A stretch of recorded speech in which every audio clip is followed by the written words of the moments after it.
ಪಾಳೆಯವ ಹೊಕ್ಕನು ಘಟೋತ್ಕಜನಾಳು ಸಹಿತೈಯಂಗೆ ನಮಿಸಿದ.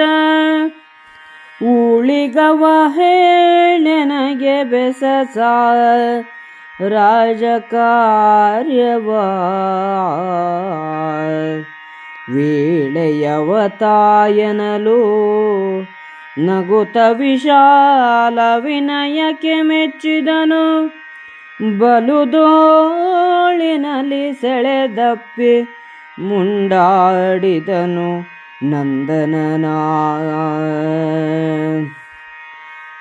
ಮಗನೇ ಲಂಕೆಗೆ ಹೋಗು ಮಾನವರಿಗೆ ಮಹೋದಧಿಗಮ್ಯವಿಲ್ಲತಿ.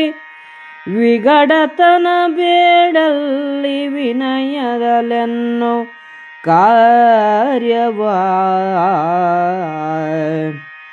ಸೊಗಸಿತೇ ಸಾಮದಲ್ಲಿ ಕಪ್ಪವ ತೆಗೆದೋವಗಡಿಸಿದರೆ.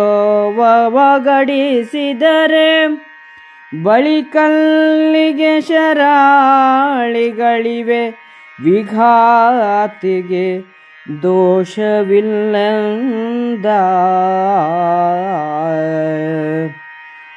ಎನೆ ಹಸಾದವ ಹಾಯ್ಕಿ ಭೀಮನ ತನಯ ಕಳುಹಿಸಿಕೊಂಡು ತೆಂಕಲು.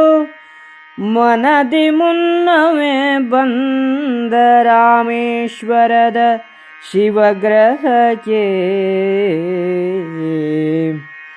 ವಿನಯಮಿಗೆ ಪೊಡವಂಟು ರಘುನಂದನನ ಕೀರ್ತಿಸ್ತಂಭ. ಡಂಬರವೆನಿಪಸೇತುವ ಕಂಡನು ನಡೆದನು ತೆಂಕ ಮುಖನಾಗಿ. ತೋರಿತತಿ ದೂರದಲ್ಲಿ ಲಂಕೆಯ ಮೂರು ಶಿಖರದ ದುರ್ಗವುದಧಿಗೆ. ಮಾರುದಧಿಯನೆ ಮೆರೆದುದೊಂದು ಮಣಿಪ್ರಭಾವದಲ್ಲಿ.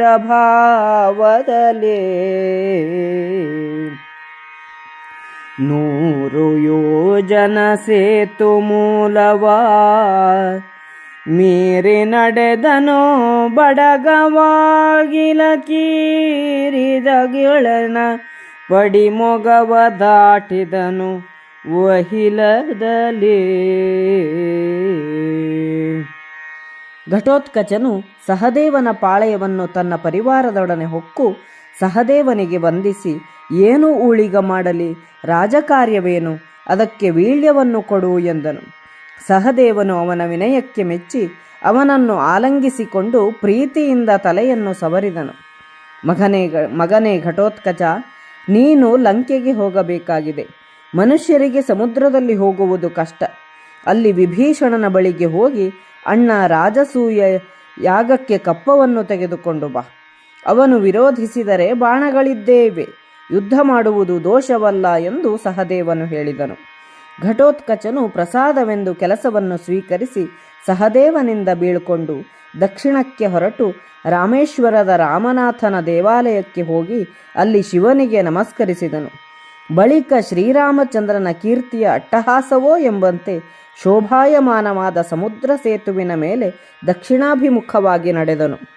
ಲಂಕೆಯ 3 ಶಿಖರಗಳ ಕೋಟೆಯು ಮಣಿಗಳಿಂದ ಹೊಳೆಯುತ್ತಾ ಸಮುದ್ರಕ್ಕೆ ಪ್ರತಿ ಸಮುದ್ರವೋ ಎಂಬಂತೆ ದೂರದಿಂದಲೇ ಕಾಣಿಸಿತು.